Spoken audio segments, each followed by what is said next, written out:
So, have you ever wondered what is it like to go to Disney World Orlando on a Greyhound bus? Well, you're in the right place. I will be giving you my honest review on our trip. We went to celebrate my daughter's 16th birthday, and also my son also came along with us. He's 15. So the three of us went to Orlando. I wanted to do something different. I wanted to have a different trip experience, have them experience what it's like to travel on a bus. That simple. So we went Greyhound out of New Orleans, and I'm going to give you my honest review on the whole trip. So when we left out of New Orleans, these are all the stops that we made between our transfer. So these stops were really like to pick up other passengers, also to take little breaks, go into a convenience store, may want to get you some snacks, things like that. And it'll tell you the duration of that particular stop. So as you can see, some of them are 5 minutes, some of them are 45 minutes. Usually the one that's 45 minutes, it's a larger station. And so more people are there, doing their, coming onto the bus and things like that. So these are all the stops, but it's not a transfer. That means we were on the same bus. People were getting on the bus, people were getting off the bus, but we were on that same bus. But we did make a transfer, as you can see on here, that night in Atlanta at 8:45 p.m. Okay, so about our trip, going, it wasn't bad. Everything ran smoothly. That was really, we did not experience any major issues. It was comfortable. There were we could have charged our phones on those buses. Now, coming back from Orlando to New Orleans, we did run into an issue where one bus had an outlet. Some of the outlets didn't work to charge your phone, but fortunately, when some of the passengers got off the bus, there was like an empty seat, and me and my kids were able to charge our phones and things like that, in that empty seat. So that's just one of the things, chances you take. But overall, there were no issues. I mean, I think we was on like 4 different buses, and one of the buses had that issue. So with that being said, bring a backup, those charging banks. Bring that with you if you're planning on traveling on Greyhound, because you just never know. You just never know. Now, we had those charging things. The only issue is, unfortunately, they didn't they ran out of juice quick, and then it was like, oh, stuff, we need to charge our phone. But luckily, those passengers was getting off the bus during that time, and then we was able to charge our phones for the remainder of the time.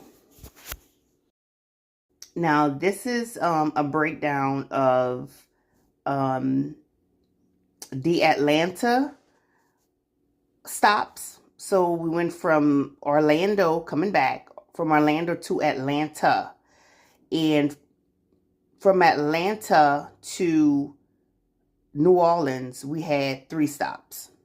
Okay, 3 stops. Wasn't too bad. And as you could see, let's see, LaGrange,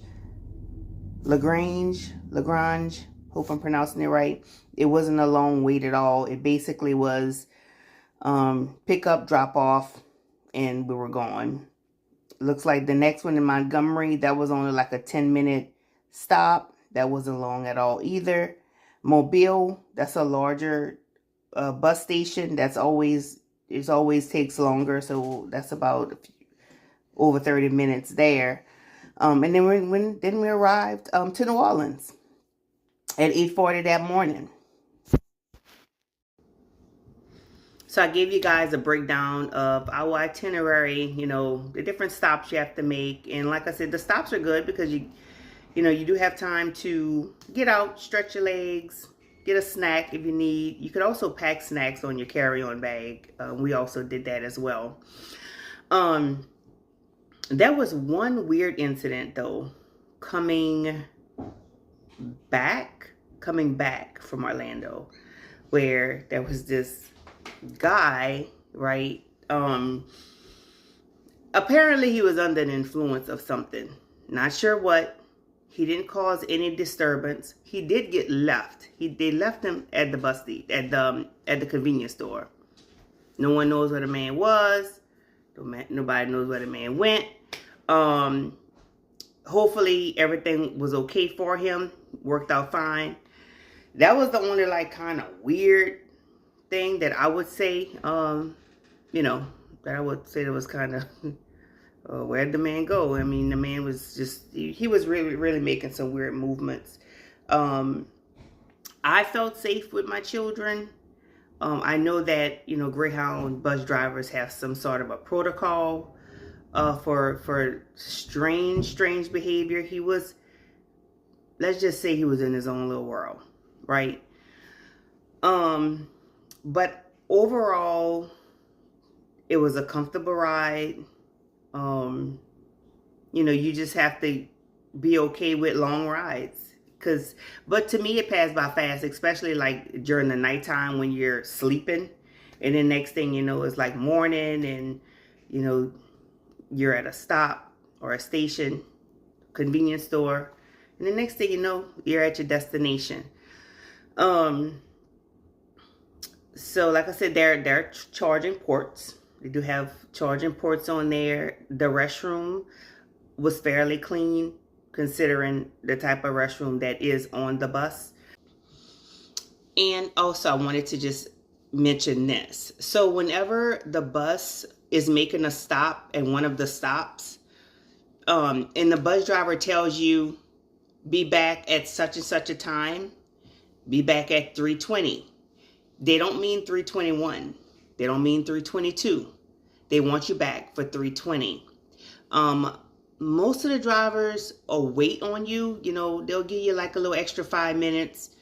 But if you're not paying attention to the time, that bus is leaving. And you're going to have to, you know, try to find a way to get to your destination via a flight, get you a new Greyhound ticket, Uber or Lyft, however far you're going. I'm not sure.